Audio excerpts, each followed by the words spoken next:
नमस्कार विद्यार्थियों, अपने अग्रज गुरुकुल में आपका स्वागत है। और आज जो कंप्लीटली जो क्लास आपके लिए लेके आए हैं वो अपन बात कर राजस्थान जो चतुर्थ श्रेणी कर्मचारी पेपर होने वाले हैं उसके लिए कंप्लीटली मॉडल पेपर या प्रैक्टिस सेट कह सकते हो आप कि या फिर ऐसा ही पेपर आएगा मैथमेटिक्स का 15 क्वेश्चन का जो प्रैक्टिस सेट है हम आपके लिए लेके आए हैं। ऐसे आप 2-3 प्रैक्टिस सेट आपको कराएंगे ताकि एग्जाम से पहले एग्जाम जैसी तैयारी, एग्जाम जैसे क्वेश्चन आपको देखने को मिलेंगे।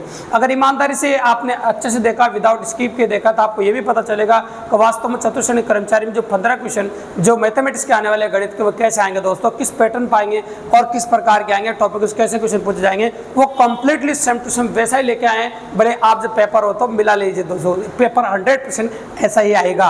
तो आप 100% बिना स्किप के एंड तक देखें दोस्तों, बहुत मजा आने वाला है। हार्ड टॉपिक से क्वेश्चन है, 11 टॉपिक है, तो कंप्लीटली 11 टॉपिक को कवर किया गया है, उन सबसे क्वेश्चन हैं। और एग्जाम के अंदर भी आपका ऐसा ही पेपर रहने वाला है, तो आप एंड तक देखें, बहुत मजा आने वाला है। विदाउट स्किप के देखें और अगर चैनल पर नहीं है तो सब्सक्राइब कर देना दोस्तों। तो चलो शुरुआत करते हैं अपन, और जितने भी क्वेश्चन से 15 क्वेश्चन उनको एक एक करके डिटेल में कंसल्ट करेंगे, सॉल्यूशन बात करेंगे और अच्छे से बात करेंगे दोस्तों।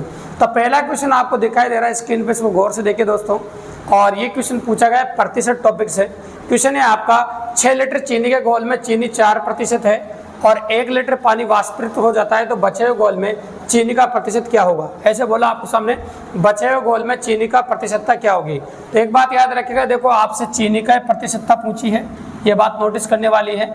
और चीनी के घोल में चीनी का प्रतिशत ही आपको दे रखा है, मतलब दोनों प्रतिशत चीनी के ही हैं। और मिला वाष्पीकृत क्या कर रहा है बताओ, पानी वाष्पीकृत कर रहा है। तो आपको चेंज करने की तो कुछ जरूरत ही नहीं है, क्योंकि दोनों प्रतिशत आपके चीनी के हैं और वाष्पीकृत जो कर रहा है वो पानी कर रहा है। तो एक बात याद रखिएगा कि इस प्रकार के प्रश्नों में कोई भी चीज़ याद करने की जरूरत नहीं है।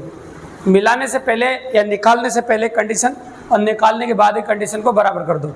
तो निकालने के पहले अगर आप नोटिस करो तो 6 का 4% था। भी निकालने के पहले अगर नोटिस करो तो 6 का 4% है हर निकालने से पहले।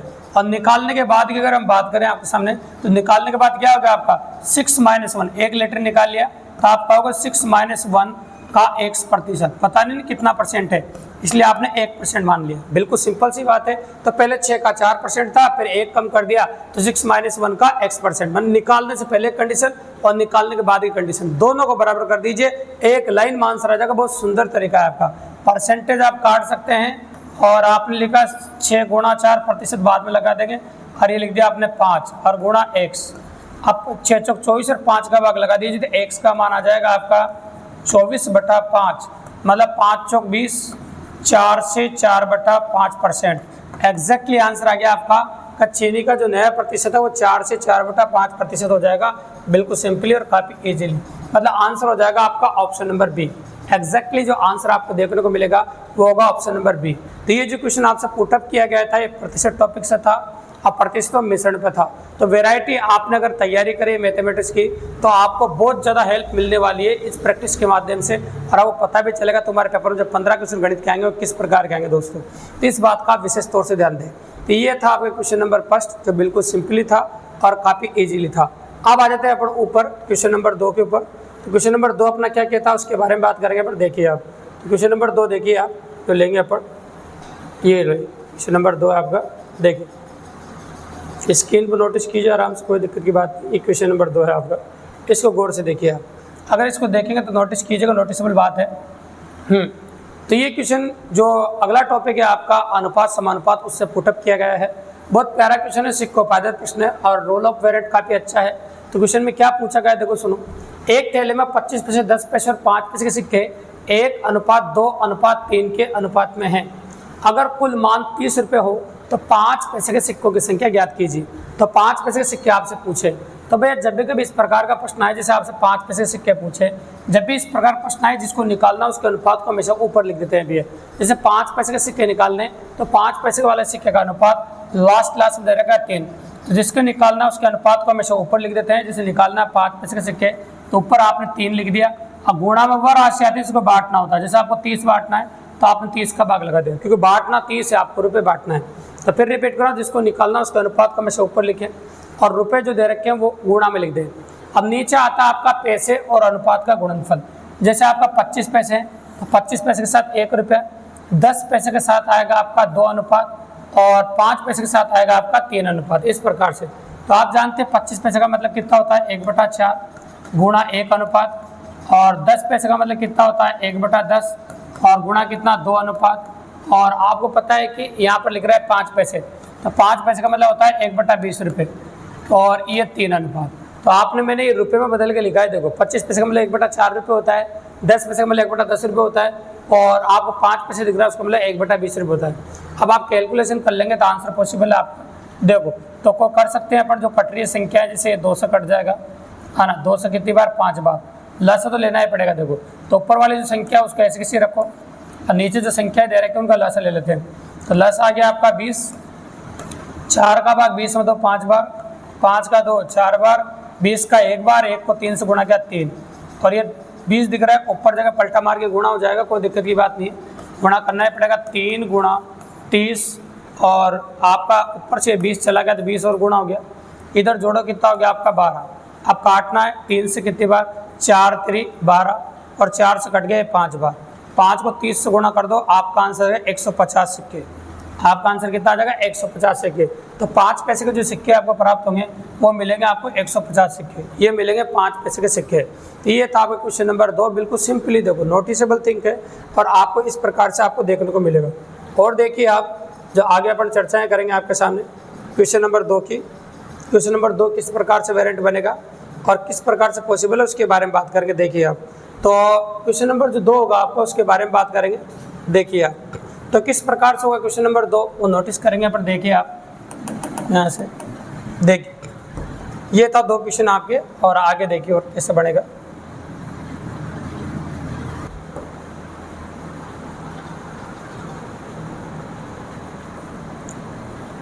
हर चैप्टर से अलग अलग क्वेश्चंस हैं, और हर चैप्टर से अलग अलग क्वेश्चंस अपन लेके आए हैं। तो यूँ समझ लीजिए सब चैप्टर से क्वेश्चन आपको देखने को मिलेगा, ठीक है। तो सब चैप्टर से क्वेश्चंस हैं, ऐसा पॉसिबल कर सकते हैं। तो दोनों क्वेश्चन अपन कर चुके हैं, गौर से देखिएगा। और तीसरा जो क्वेश्चन आता है आपका अगले टॉपिक से है, ये नोटिस करो, साझा टॉपिक से, बहुत प्यारा टॉपिक है और मज़ेदार क्वेश्चन है। अगर आप नोटिस करोगे तो देखने को मिलेगा आपको। देखिए आपको बिल्कुल सिंपल है। तो क्वेश्चन क्या कहता है आपका, उसके लैंग्वेज अपन बात करेंगे और किस प्रकार की पॉसिबिलिटी है उसके बारे में बात करेंगे। देखिए तो ये है क्वेश्चन नंबर 3 आपका। ये साझा टॉपिक से क्या कह रहा है, देखो सुनो। किसी व्यापार में ए और सी की पूंजियों में देखो 3 व्यक्ति ए बी और सी, ये अपन 3 व्यक्ति ले लिया आपके सामने। तो यूँ बोला आपके सामने ए और सी की पूंजियों में, तो देखो ए और सी की पूंजियों में अनुपात दे रखा है, ए और बी की पूंजियों में अनुपात दे रखा है। तो ए और बी की पूंजियों में कितना अनुपात दे रखा है देखो आपको, तो जो 2 बार आ रहा है ना उसको बीच में लिखना पड़ेगा। तो यहाँ पर ए 2 बार आ रहा है, तो ए 2 बार आ रहा है, अनुपात तो आपसे ये पूछा है देखो, हाँ ना, ये अनुपात काम में लेंगे, लेकिन अपन से ए 2 बार आ रहा है इसलिए ए को बीच में लिखेंगे। तो क्या लिखूँ बताओ, मैं लिख दूँ बी अनुपात ए अनुपात सी, ठीक है। तो बी अनुपात ए मतलब ए अनुपात बी का उल्टा क्या होगा, 2 अनुपात 3, बिल्कुल सिंपल है। और ए अनुपात सी का मान दे रखा है आपको 2 अनुपात 1। तो पहले तो उल्टा एन बढ़ा के इनको सोल्व कर देंगे, भी जो उल्टा एन बनेगा उससे इनको कैलकुलेट करेंगे। 2 को 200 गुणा कितना आ जाएगा 4, 3 को 200 गुणा कितना आ जाएगा 6, और ये हो जाएगा 3 एकम 3। तो ये तो आ गया आपके सामने ए अनुपात बी अनुपात सी का मान, ठीक है। इस अनुपात में पैसों का बंटवारा किया जाएगा। अब आपसे बोला यदि 1,57,300 रुपये का लाभ होता है, जिसमें 4 भाग तो बी को मिलेंगे, 6 भाग ए को मिलेगा, 3 भाग सी को मिलेगा, टोटल 13 भाग हो गया भैया। तो आप कह सकते हैं 13 भाग बराबर कह सकते हो आप 1,57,300 रुपये, ये 13 भाग बराबर हो गया। अब 13 से काट दीजिए, आपका था 1 भाग बराबर 13 एकम 13, 13 दूनी 26, 13 एकम 13, ये आ गया आपका सामने 12,100 रुपये, 1 भाग बराबर। अब किसका पूछा देख लो, जैसे आपसे बी का पूछा है, तो बी का भाग कितना बताओ 4, तो 4 से दोनों साइड गुणा कर दो, इसमें आपका आंसर आ जाएगा। 4 से गुणा कर दो, 0 0 4 4 दूनी 8, ऐसे एग्जैक्टली आंसर होगा आपका 48,400। आंसर क्या हो जाएगा आपका 48,400। इसमें अनुपात की झलक भी है, अनुपात भी साथ में काम आया और साझा भी काम में आया। तो इस प्रकार के कॉम्बिनेशन क्वेश्चन की डिमांड आपके चतुर्थ श्रेणी कर्मचारी में रहेगी भी है। इसमें थोड़ा सा अनुपात भी काम आया और साझा टॉपिक जो है वो डायरेक्टली अप्रोच किया गया आपके सामने, ठीक है। तो ये क्वेश्चन नंबर 3 था, आप देखते जाइए ऐसे कैसे ही टोटल 15 क्वेश्चन जो एग्जाम में आए वो सारे उस प्रकार की पॉसिबिलिटी जो आपके पेपर में आएगी वो सारी बताएंगे अपन, है ना। और सब चैप्टरों से क्वेश्चन लिए गए हैं, तो पॉसिबिलिटी बहुत ज़बरदस्त है और अभी प्रैक्टिस को नया अंजाम मिलेगा, ठीक है। तो बहुत मज़ा आने वाला है आपको। तो क्वेश्चन नंबर 4 देखो, आपको क्या बोला, 5 संख्याओं का औसत 27 है। तो क्लियरली बोला आपको, देखो 5 संख्याओं का जो औसत है वो 27 है, उनमें से एक संख्या निकाल दी, तो निकाल दी तो संख्या कितनी बची 4, तो 4 का औसत कितना रह गया आपका 25, ऐसे बोला है। तो निकाली गई संख्या ज्ञात कीजिए, क्वेश्चन कंप्लीट हो गया भी। तो 27 को 5 से गुणा कर लो, 7 पंजे 35 हासिल 3 है ना, 5 दूनी 10 और 3 135 हो जाएगा है ना, ये हो जाएगा 100 आपका। बिल्कुल सिंपल है। ये 5 संख्याओं का योगफल है, ये 4 संख्याओं का योगफल है। तो 5 संख्याओं के योगफल में से 4 संख्याओं का योगफल घटा दो। जब भी तुम्हारे क्वेश्चन आए औसत का इस प्रकार का, संख्या को औसत से गुणा कर दो, योगफल आ जाता है और योगफल ही काम आता है भी अपने। तो आप ध्यान रखिएगा, 5 के योगफल में 4 का योगफल घटा दो, ये आ जाएगा आपका 35। ये आ गया निकाली गई संख्या। तो निकाली गई संख्या आ गया आपकी 35। बिल्कुल सिंपल और काफ़ी इजीली इस प्रकार से आप कर सकते हैं। औसत का क्वेश्चन है और बहुत प्यारा सवाल था। तो ये हो गया आपका क्वेश्चन नंबर 4। क्वेश्चन नंबर 4 के बाद अगला क्वेश्चन आप देखने को मिलेगा आपको, क्वेश्चन नंबर 5। इसको आप गौर से देखिएगा। तो क्वेश्चन नंबर 5 क्या कह रहा है आपका, उसको नोटिस करेंगे आराम से, देखो कोई जल्दबाजी नहीं। तो क्वेश्चन नंबर 5 आपका कहता है कि 5,000 रुपये पर 2 वर्षों में ब्याज की राशि भिन्न भिन्न बैंकों से मिली है, उसका अंतर 25 रुपये है। 5,000 रुपये पर 2 वर्षों में ब्याज की राशि भिन्न भिन्न बैंकों से मिली है, उसका अंतर 25 रुपये है। तो दोनों बैंकों की ब्याज दर में अंतर होगा, ऐसे बोल रहे हैं। 5,000 रुपये पर 2 वर्षों में ब्याज की राशि भिन्न भिन्न बैंकों से मिली है, उसका अंतर 25 रुपये है। तो दोनों बैंकों की ब्याज दर में अंतर होगा। तो भैया जब भी कभी इस प्रकार का प्रश्न आपको देखने को मिले, आप इसको काफ़ी इजीली अप्रोच कर सकते हैं। कैसे? आप कहते हैं SI × 100 अपॉन RT, और ये तरीका इतना बेस्ट है, इसमें कितना भी परिवर्तन हो जाए का तरीका नहीं बदलेंगे। वही साधारण ब्याज का सूत्र है, बस मैंने इधर घुमाया है और 100 को इधर घुमा दिया और SI बराबर लिखा है, तो कोई बड़ी बात नहीं। तो एक बात कान खोल कर सुन लेना, चाहे ब्याज बोले, चाहे ब्याजों का योग बोले, चाहे अंतर बोले, चाहे कम बोले, चाहे अधिक बोले, सब SI की जगह आएगा, याद रखिएगा। तो वही लिखेंगे अपन। और आपसे क्या पूछा, ब्याजों दरों का अंतर पूछा है। तो मूलधन कितना दे रखा है आपको, 5,000 रुपये। तो मूलधन की जगह मैंने 5,000 रुपये लिख दिया। ब्याजों का अंतर दे रखा है आपको, देखो 25 रुपये, तो ब्याजों का अंतर मैंने 25 रुपये लिख दिया और ये गुणा 100, ये लिख दिया। बिल्कुल सिंपल सी बात। अब आपको बोला है ऊपर ब्याजों का अंतर है, नीचे का परिवर्तन ऊपर वाले के हिसाब से होता है। तो ऊपर ब्याजों का अंतर है, नीचे 100% दरों का अंतर आएगा, भी याद रखेगा। ऊपर ब्याजों का अंतर, नीचे दरों का अंतर आएगा। और समय दे रखा है आपको 2 वर्ष, ये 2 वर्ष ले दिया। ये समय की जगह 2 वर्ष, ऊपर ब्याजों का अंतर तो नीचे दरों का अंतर। ऊपर ब्याजों का योग होता है, नीचे दरों का योग आ जाता। तो ये तो दरों का अंतर तो आपसे पूछा ही है, बिल्कुल दर में अंतर पूछा है आपसे, तो वो निकाल सकते हैं। अब काटते हैं, आपका आंसर आ जाएगा, भाई कोई बड़ी बात नहीं। जैसे आप काटेंगे तो काटते हैं, पॉसिबल बनेगा आंसर आपका, ठीक है। तो चलो काटना शुरू करते हैं। ये 2 0 से 2 0 कट जाएगा, सामने अगर आपको दिख रहा है 25 से कट जाएगा। कितनी बार कटेगा, 2 बार। और अब क्या करना है आपको, R1 अंतर R2 को इधर घुमा दो और 1/2 को इधर घुमा दो। तो आपका आंसर कैसा हो जाएगा, ये मूलधन देखो आपका जो R1 अंतर R2 उधर गया है, ये हो जाएगा आपका 1/4। या तो आप 1/4 जवाब दो, और 1/4 जवाब नहीं दो तो इसको पॉइंटों में बदल लो, 0.25% आ जाएगा। मतलब दरों में जो अंतर आपको देखने को मिलेगा वो मिलेगा वो 0.25%। बिल्कुल सिंपली एग्जैक्टली आंसर आएगा आपका 0.25%। ये साधारण ब्याज का सवाल है, बहुत प्यारा और बहुत मज़ेदार क्वेश्चन था ये, ठीक है। इस प्रकार के इस टाइप से अगर आपके पेपर में साधारण ब्याज का सवाल आता है तो इस टाइप से क्वेश्चन आने के साथ सबसे ज़्यादा है भी है, इसलिए अपन ने इस क्वेश्चन को लिया आपके लिए एग्जाम के हिसाब से। ये था आपका क्वेश्चन नंबर 5, बिल्कुल सिंपल और काफ़ी ईजिली। अब आ जाओ क्वेश्चन नंबर 6 पे। क्वेश्चन नंबर 6 जो स्क्रीन पर आप नोटिस कर रहे हैं, ये चक्रवर्ती ब्याज का क्वेश्चन है भी। मतलब ये क्वेश्चन जो स्क्रीन पर नोटिसेबल है, ये चक्रवर्ती ब्याज से आया हुआ क्वेश्चन है। तो इसकी गौर से देखिए क्या कह रहा है आपको। यदि किसी मूलधन पर दूसरे और तीसरे वर्ष में मिलने वाले मिश्रण चक्रवर्ती ब्याज से 9,600 रुपये और 10,272 रुपये हो तो ब्याज की दर क्या है। तो भाई अगर मिश्रण का सूत्र आप 2 बार लगाते हैं और उस तरीके से करते हैं तो काफ़ी ज़्यादा टाइम लग जाएगा भाई एग्जाम के अंदर। आपको 2 बार मिश्रण का सूत्र लगाओगे, पहले मिश्रण के सूत्र में दूसरे का भाग लगाओगे, इतना टाइम कोई कंपटीशन एग्जाम नहीं देता है। अगर आपको देखो दूसरा और तीसरा बोला, लगातार समय के मिश्रण देकर दर पूछे आपसे, तो 2-3 लगातार होता है, 1-2 भी लगातार होता है, 4-5 भी लगातार होता है। अगर लगातार समय का मिश्रण देकर आपसे दर पूछे तो बिल्कुल आसान तरीका बताता हूँ भाई मैं आपको। दोनों मिश्रणों का अंतर बटा पहला मिश्रण, दोनों मिश्रणों का अंतर बटा पहला मिश्रण, मतलब इसमें से ये घटा दीजिए आप।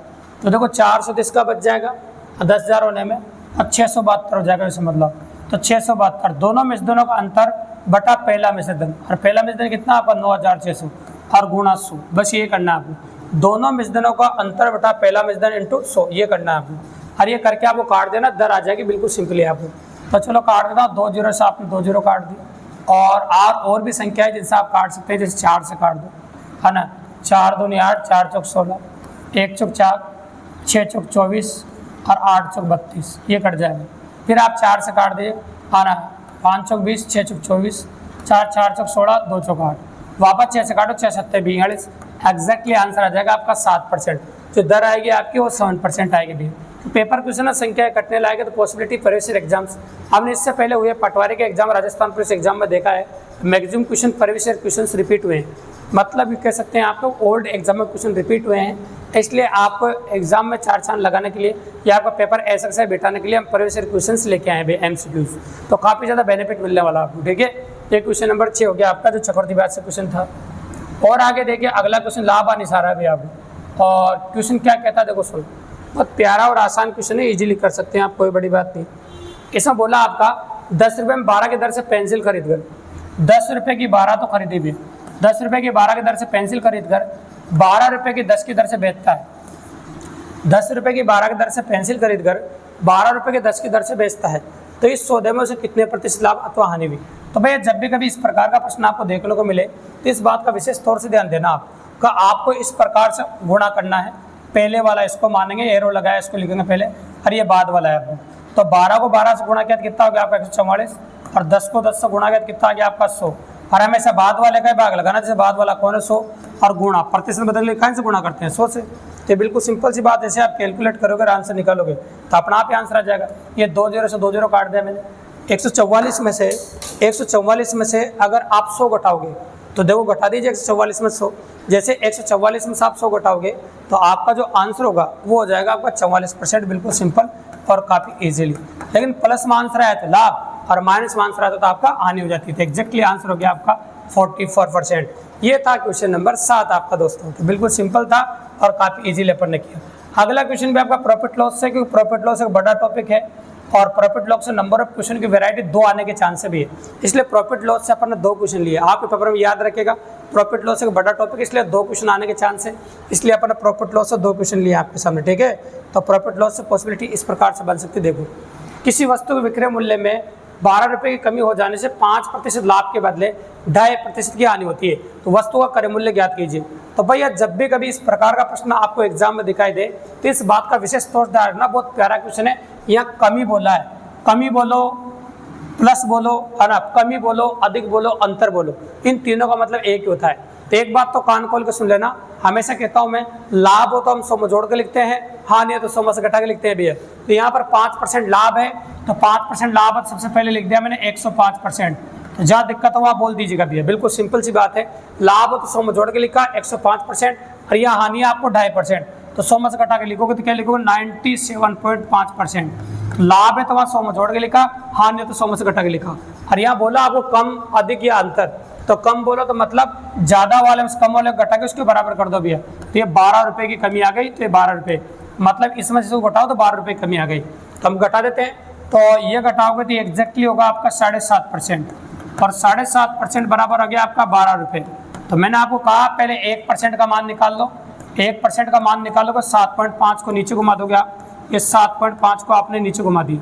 अब एक बात कान खोल के सुन लेना, कुल क्रय मूल्य या फिर कुल अंकित मूल्य जो भी होता है वो 100% होता है भैया।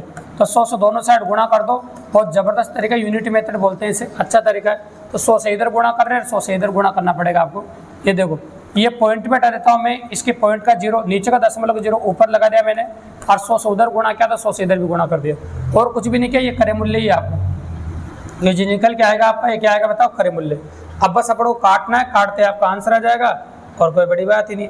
तो चलो काट देता हूँ। 25 से कितनी बार कटेगा, 4 बार, और 25 से 3 बार, 3 से कितनी बार कटेगा, 4 बार, 4 को 4 से गुणा किया तो 16, और 1 0 लगा दिया आपने, ये आ गया 160 रुपये। बिल्कुल सिंपली बात है, आपका जो आंसर डिनोट किया गया है वो आ गया आपका 160 रुपये। तो ये आ गया आपका क्रय मूल्य लाभ आने का अच्छा वेराइटेड क्वेश्चन, और अच्छा क्वेश्चन जिसके पूछने के चांस अच्छे हैं। तो लॉजिकल वेराइटी आजकल एग्जाम में ज़्यादा देखने को मिली है। जो पिछले 2 पेपरों का आकलन अपन कर राजस्थान पुलिस और पटवारी का, तो लॉजिकल एनालिसिस आगे भी देखने को मिल सकता है। ठीक है, ये है आपका अगला क्वेश्चन। बट्टा से पूछा और आपसे पूछा समतुल्य बट्टा ज्ञात कीजिए भैया। जब लाभ हानि सिलेबस में दे दिया जाता है ना, तो वहाँ बट्टा अपना आप आ जाता है भैया। तो आपसे समतुल्य बट्टा पूछा है, और समतुल्य बट्टा करने का तरीका बता देता हूँ मैं आपको। देखो, ब्रह्मास्त्र गणित का, अगर आपने मेरे से मैराथन पढ़ी है दोस्तों 10 घंटे की 12 क्लास है, तो आपको पता होगा कि पूरी गणित में हम इस तरीके को कितनी बार लगाते हैं, है ना। और नहीं देखिए तो 10 घंटे की मैराथन है दोस्तों हमारे चैनल पे, और टोटल कंप्लीट चैप्टर है, आप उनको देख सकते हैं। तो वहाँ पर अपन ने इसको कितनी बार जिक्र किया, ज़्यादा डबल प्रतिशत की बात आती है, इसको हम सब जगह लगाते हैं भी, और अपन ने इसको सब जगह अप्लाई किया है। बहुत इंपॉर्टेंट चीज़ है, और छूट हमेशा माइनस में होती है, ये बात याद रखेगा। छूट हमेशा कायम होती है माइनस में, तो हमेशा याद रखेगा ये जो पहला वाला चिन्ह हमेशा माइनस का रहेगा, और ये दूसरा वाला जो चिन्ह दिख रहा है ये भी माइनस का रहेगा, और दोनों चिन्हों गुणा करेंगे तो प्लस का, मतलब तीसरा चिन्ह हमेशा प्लस का रहेगा। ये बात आप याद रखेगा। तो देखो याद रखें, तुमने कहा सर 2 के लिए अप्लाई करते हैं इसको, यहाँ तो 3 है, तो घबराने की बिल्कुल जरूरत नहीं है। छूट है सारी माइनस में होती है, भी माइनस में, भी माइनस में, माइनस, छूट हमेशा माइनस में होती है। तो पहले इन दोनों संख्याओं को ले लो, इन दोनों को सोल्व कर दो, और इन दोनों से जो आंसर प्राप्त हो उसको और इसको लेकर वापस दोबारा सोल्व कर दो। जब 3 दे तो 2 लेने पड़ते हैं आपको, ठीक है। तो चलो सोल्व कर देता हूँ मैंने लिखा -20 -25 और माइनस माइनस क्या होगा प्लस। ये देखो दोनों चिन्ह आगे के माइनस के, अगला प्लस का। ये लिखा 20 × 25/100, इस प्रकार से लिख सकते हैं, कोई दिक्कत नहीं। अब जो कट रहा हूँ उनको काट देंगे, भैया काटना तो पड़ेगा इसे अपन को, तो बिना काटे सवाल नहीं कर सकते। देखो तो चलो काटते हैं अपन ने। 25 से कितनी बार कट गया आपका 4 बार, और 4 से कितनी बार कट गया आपका 5 बार। तो पहले देखो इन दोनों को जोड़ दीजिए आप, जोड़ने पे कितना आ गया माइनस का 45, और ये आ गया प्लस का 5, तो ये आ जाएगा माइनस का 40%। तो माइनस का 40%, एक तो ये आ गया आपका, और एक माइनस का 10%, इसको अप्लाई करेंगे। दोनों को साथ में लेके एक बार और लगा देंगे भैया, जिसमें आंसर आ जाएगा आपका -40 -10। अगला चिन्ह आएगा आपका 40 × 10/100। ये लो काट दी, जिसमें आंसर आ जाएगा 2 0 से 2 0 कट गई। देखो ये कितना हो जाएगा आपका माइनस का 50 और ये 4, तो माइनस का 50 में 4 कटेगा तो -46%। मतलब ये 3 छूट देने की जगह उनकी जगह एक समतुल्य बट्टा दे सकते हो आप, और जो समतुल्य बट्टा आप दे रहे हैं वो 46% का दे सकते हो। कितना परसेंट दे सकते हैं आप? 46% का। तो ये वेरी इंपॉर्टेंट मेथड, जहाँ पूरे आपके पेपर में डबल प्रतिशत की बात आएगी, इससे कोई अछूता क्वेश्चन नहीं है, एक क्वेश्चन तो हमेशा आता ही। तो डबल प्रतिशत की जहाँ पर बात आएगी इसको अपन अप्लाई कर सकते हैं। तो ये हो गया आपका क्वेश्चन नंबर 9, बिल्कुल सिंपल और काफ़ी इजीली, जहाँ पर समतुल्य बट्टा ज्ञात करना था। वेरी इंपॉर्टेंट तरीका भी है, ठीक है, ये काम आएगा आपके सामने। ये क्वेश्चन नंबर 9 हो गया आपका। अगला क्वेश्चन नंबर 2 जो स्क्रीन पर आप देख पा रहे हैं, ये जो क्वेश्चन है अगर आप नोटिस करेंगे तो ये क्वेश्चन है भी आपका एलसीएम एचसीएफ का, बहुत प्यारा सवाल है। तो एलसीएम एचसीएफ का सवाल क्या कहता है अपना, देखो सुनो। 2 संख्याओं को लसाअ और मसाअ गुणनफल दे रखा है आपको, और हमेशा कहते हैं अपन पहली संख्या इंटू दूसरी संख्या बराबर लसाअ इंटू मसाअ, ठीक है, लसाअ इंटू मसाअ। तो पहली संख्या इंटू दूसरी संख्या बराबर लसाअ इंटू मसाअ, और लसाअ और मसाअ का जो गुणनफल है वो कितना दे रखा है आपको 24। ये मैंने 24 लिख दिया, बिल्कुल सिंपल बात है। और दोनों संख्याओं का जो अंतर है ना, तो यहाँ पर देखो लसाअ मसाअ गुणनफल बोलो चाहे दोनों संख्या गुणनफल बोलो, दोनों 24 हो गया ना, देखो दोनों बराबर ही हो गया। और दोनों संख्याओं का जो अंतर है, ये दोनों संख्याओं का गुणनफल है। इन दोनों संख्याओं को मैं पहली और दूसरी संख्या मान लेता हूँ। तो पहली और दूसरी संख्या का जो गुणनफल है वो 24 है, और दोनों संख्याओं का जो अंतरफल है, अंतर मान लो ये 2 दे रखा है। तो ऐसी 2 संख्याएं ऑप्शन से ढूंढनी, इस क्वेश्चन को ऑप्शन से कर सकते हैं। ऐसी 2 संख्या ऑप्शन ढूंढनी जिनका अंतर 2 आए और गुणनफल 24 आए। देखो अंतर तो इसका भी 2 आ रहा है लेकिन गुणनफल 24 नहीं आ रहा है, अंतर तो इसका भी 2 आ रहा है लेकिन गुणनफल 24 नहीं आ रहा है, अंतर तो इसका देखो ज़्यादा आ रहा है तो कट रहा है, इसका अंतर भी 2 है और गुणनफल भी कितना आ रहा है 24। देखो बोले 6 चौक 24 गुणा करने पर और अंतर करने पर कितना आ रहा है 2। तो इसको डायरेक्टली ऑप्शन से भी कर सकते हैं, बहुत प्यारा सवाल है। इस प्रकार के प्रश्न अगर ऑप्शन से करोगे तो ज़्यादा बेनिफिट मिलेगा आपको, ठीक है, और समय बचेगा और काफ़ी कम समय में कर पाएंगे आप। तो ये था क्वेश्चन नंबर 10 आपका। अगला क्वेश्चन जो आ रहा है आपका समय और कार्य से आ रहा है भी, समय और कार्य से। समय और कार्य का अगला क्वेश्चन मैंने एमडेज का WR पे लिया भी है ना, एमडेज का तीखा लाल बोलते हैं, जैसे एमडेज के ऊपर क्वेश्चन लिया अपन ने। तो एमडेज में क्वेश्चन क्या लिया अपन ने, देखो सुनो, इसमें जो इस्तेमाल किया जाएगा, देखो मैंने कहा ना आपके सामने होने में तो सब कुछ होता है, लेकिन यहाँ पर जो दे रखा है वही काम आएगा। जैसे M1 D1 H1 मैं पूरा ही बताता हूँ आपको, ताकि और क्वेश्चन करने में काम है। W1 R1 आगे होता है M2 D2 H2 अपन W2 R2। अब एक बात कान खोल के सुन लेना, मैं बता देता हूँ दूसरे पेन से आपको। कब ये इसमें जो काम आ रहा है उसी को इस्तेमाल करेंगे। जैसे पहले कितने आदमी थे ये काम आ रहा है, और कितने दिन में कर रहे हैं ये काम आ रहा है, और कितना पैसा मिल रहा है ये काम आ रहा है। यहाँ भी कितने आदमी हैं वो काम आ रहा है, कितना दिन है वो काम आ रहा है, और कितने पैसे मिल रहे हैं वो काम आ रहा है। तो जो काम में नहीं आता उसको नहीं लिखते भी, और जो काम में आता है उसी को लिखते हैं। तो चलो नोटिस करो, पहले कितने आदमी थे, 5 आदमी ने 4 दिन तक काम करके 540 रुपये प्राप्त किए भी। फिर आगे बोलो 7 आदमियों ने 6 दिन काम करके कितने रुपए प्राप्त करिए, R2 पूछा आपसे। बस क्वेश्चन हो गया आपके सामने, बस काट दिया और काट दिया, आंसर आ जाएगा, कौन सी बड़ी बात है। तो यहाँ पर जो काम है उसको अप्लाई कर दिया आपने।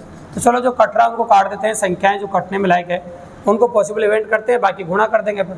ठीक है, तो चलो 5 एकम 5, 5 काटो 1 पंजे 5 0, 8 पंजे 40, फिर 4 से काटो 4 एकम 4, 2 चौक 8, 7 चौक 28। अब आगे तो संख्या कट नहीं रही है, तो 8 को इधर घुमा दीजिए आप और 27 को इधर घुमा दो। तो 8 मैंने इधर घुमा दिया, 27 इधर घुमा दिया, 6 7 42 लिख दिया, ये इनको भी गुणा करके। अब इनको गुणा कर देंगे पर जिसमें आपका आंसर आ जाएगा। ठीक है, तो जैसे गुणा करेंगे देखो, तो आप इकाई अंक गुणा कर दो बस, 7 दूनी 14, मतलब इकाई अंक कितना आना है बताओ, 4 आना है। तो भैया पहले देख लिया करो इकाई अंक 4 कितने ऑप्शन में, एक ही ऑप्शन में इकाई अंक 4 है, तो क्या आगे सॉल्व करने की जरूरत है। तो भैया 27 को 42 से जब गुणा करोगे आप, 27 को 42 से अपन गुणा करेंगे तो आपका आंसर 1134 आ जाएगा।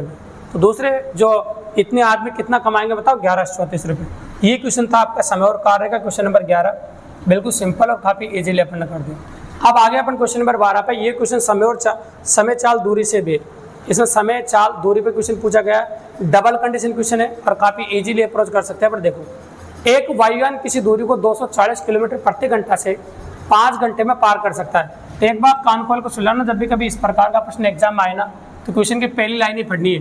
अब पहली लाइन को पढ़कर सिर्फ ये देखना है कि क्या क्या है। तो देखो, एक तो चाल दे रखी है आपको और एक समय दे रखा है, तीसरी क्वांटिटी दूरी होती है। तो चाल दे रखा है आपको और समय दे रखा है आपको 5 घंटे। तो पहले दूरी निकालना भी है किलोमीटर में, तो ये दूरी निकाल दी मैंने 240 गुणा 5, ये दूरी निकाल चुके अपन।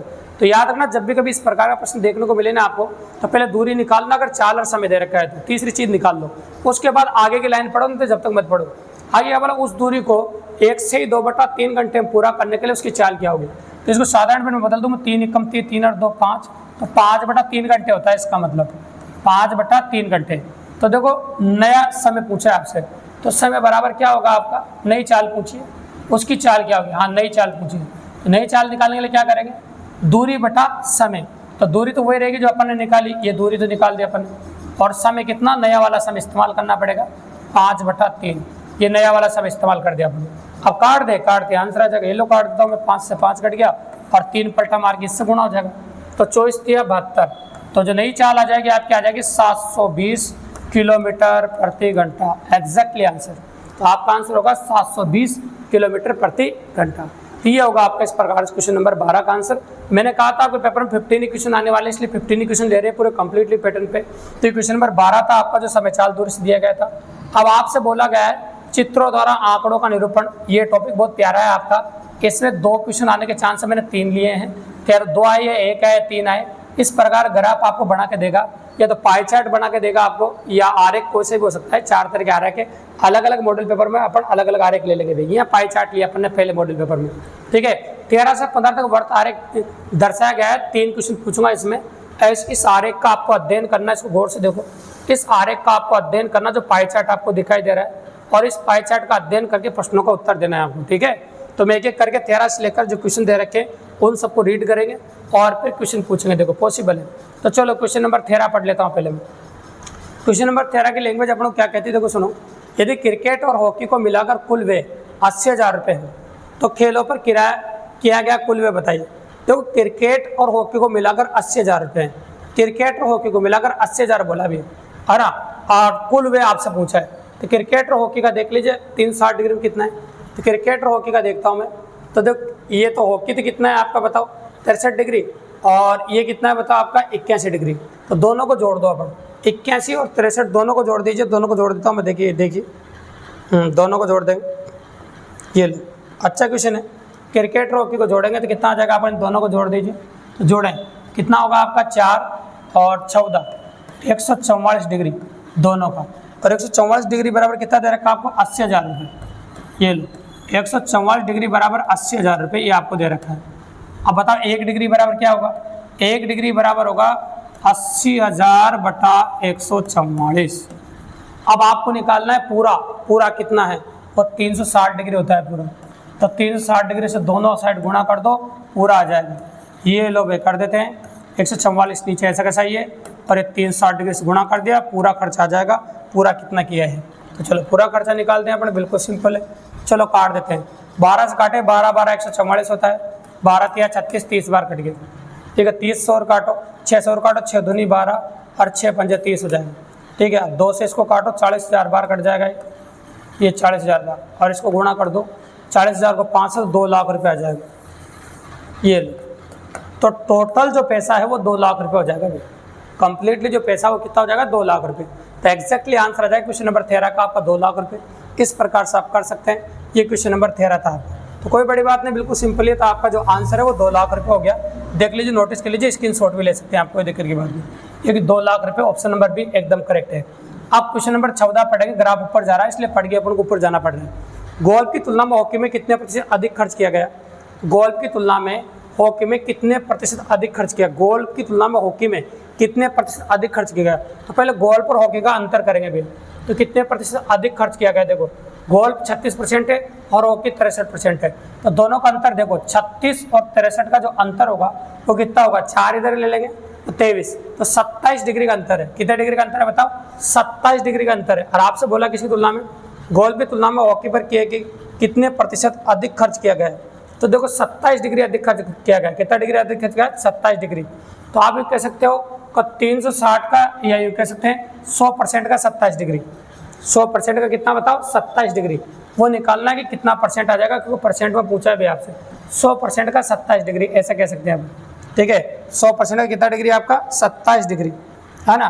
तो अंतर है, तो उतना परसेंट आ जाएगा भाई। सर्कल में कितना परसेंट उस पर खर्च किया है? 100% का 27 डिग्री। ये लो, तो परसेंट का बंटवारा कर ही सकते हैं यहाँ पर। 27/360 लिख देंगे, ठीक है। अब इससे पता चला कितना परसेंट है। तो चलो 0 से 0 काट दो आप, और काट दो। 9 × 27, 9 × 36 ऐसा कर दें। ये 2 बार, ये 5 बार काट दिया आपने, ठीक है। तो ये आ जाएगा आपके सामने। अधिक की बात करें तो 5 × 3 = 15। कितना आ जाएगा आपका? है ना, 5 × 3 = 15 और 15/2। तो 15/2 की बात करें तो ये आ जाएगा एग्जैक्टली 7.5%। तो आप कह सकते हो कि हॉकी पर किया गया खर्चा गोल्फ के खर्चे से 7.5% अधिक है। हॉकी पर किया गया खर्चा गोल्फ पर किए खर्चे से 7.5% अधिक है। एग्जैक्टली आंसर है 7.5%, बिल्कुल सिंपली। तो इस प्रकार से अधिक कम बता सकते हो आप। इतना अधिक हॉकी पे ज़्यादा किया गया है, ठीक है। तो ये आ गया क्वेश्चन नंबर नेक्स्ट जो अपन ने पूछा था 14 नंबर। 14 नंबर ऐसा था आपका भैया। अब आ जाते हैं अपन, देखो क्रिकेट की अपेक्षा फुटबॉल पर कितने प्रतिशत कम व्यय हुआ? देखो, क्रिकेट की अपेक्षा फुटबॉल पर कितने प्रतिशत कम हुआ? क्रिकेट की अपेक्षा फुटबॉल पर, ऐसा कह रहा है आपके सामने। क्रिकेट की अपेक्षा फुटबॉल, तो क्रिकेट की अपेक्षा फुटबॉल कितना प्रतिशत कम हुआ? क्रिकेट की अपेक्षा फुटबॉल। तो देखो, क्रिकेट की अपेक्षा फुटबॉल देखो आप कितना प्रतिशत कम हुआ। तो नोटिस करो कितना अंतर हुआ, है ना। अगर बात करोगे आपके सामने तो देखो, नोटिस करो कितना परसेंट डिग्री का अंतर आ रहा है ना। अंतर देखिए आप, तो ये देखो इन दोनों में अंतर की वेरीफाई कर देते हैं। 6 तो ये हो गया 60 होते, और ये हो गया। तो यहाँ भी 27 आ रहा है, यहाँ भी कितना आ रहा है बताओ? 27। और अगर आप कम या अधिक की बात करें, जिसे तुलना करें उसका भाग लगा सकते हैं अपन। यहाँ 27 का मामला है और कम की बात कर रहे हैं। पर देखो सुनो, तो कम की बात कर लेंगे, देखिए। तो क्रिकेट की अपेक्षा फुटबॉल पर कितने प्रतिशत कम व्यय हुआ? क्रिकेट की अपेक्षा, अपेक्षा कैसे कर रहे हैं? बट क्रिकेट से फुटबॉल पर कितना प्रतिशत कम व्यय हुआ? तो अपन कह सकते हैं तो 81 का भाग लगाओ 27। कितना प्रतिशत कम व्यय हुआ वो पता चल जाएगा आपको। तुलना किससे हो रही है? आगे वाले से। तो आप क्या लिखोगे? 27/81 और गुणा 100%। अभी पता चला कितना परसेंट कम हुआ है। चलो 9 से काट दीजिए आप, 9 से कट जाएगा आपका 3 बार, और 9 नाम 81। ये हो जाएगा आपका 3, और भी काट दें, और भी कट रहा है अभी। 3 से 3 बार कट जाएगा। ये हो जाएगा आपका 100/3% कम। 100/3% कम का मतलब होगा आपका 33 से 1/3% कम कह सकते हो आप। 33 से 1/3% कम होगा, बिल्कुल सिंपली बात है। मतलब जो आपका आंसर क्या आएगा वो आएगा 33 से 1/3% कम, बिल्कुल सिंपली और काफ़ी इजीली अप्रोच कर सकते हो। मतलब आपका जो आंसर है वो आ जाएगा 33 से 1/3% कम। एग्जैक्टली पॉसिबिलिटी बनेगी, मतलब आंसर होगा ऑप्शन नंबर सी। तो ये था क्वेश्चन नंबर 15 आपका जो पूछा गया था। इस प्रकार का पेपर आपका चतुर्थ श्रेणी कर्मचारी में देखने को मिलेगा। जितने भी टॉपिक 11 टॉपिक है वो कंप्लीटली कवर किए दोस्तों इस मॉडल पेपर के माध्यम से। ऐसे कैसे 2 मॉडल पेपर और कराएंगे अपन, कंटिन्यू 3 मॉडल पेपर आपको कराएंगे, ताकि आपकी प्रैक्टिस को 4 चांद लग सके। और एग्जाम में जब प्रश्न आए, आपके पेपर आए, तो आपको लगेगा ऐसे पेपर तो हम पहले भी देख चुके हैं, तो कोई बड़ी बात नहीं। तो बहुत मजा आने वाला दोस्तों। तो इसलिए अच्छे से अगर चैनल पर नहीं हो तो सब्सक्राइब कर दो दोस्तों, क्योंकि आंसर की भी सबसे पहले हम ही प्रोवाइड करेंगे आपको इसी चैनल के माध्यम से दोस्तों। धन्यवाद।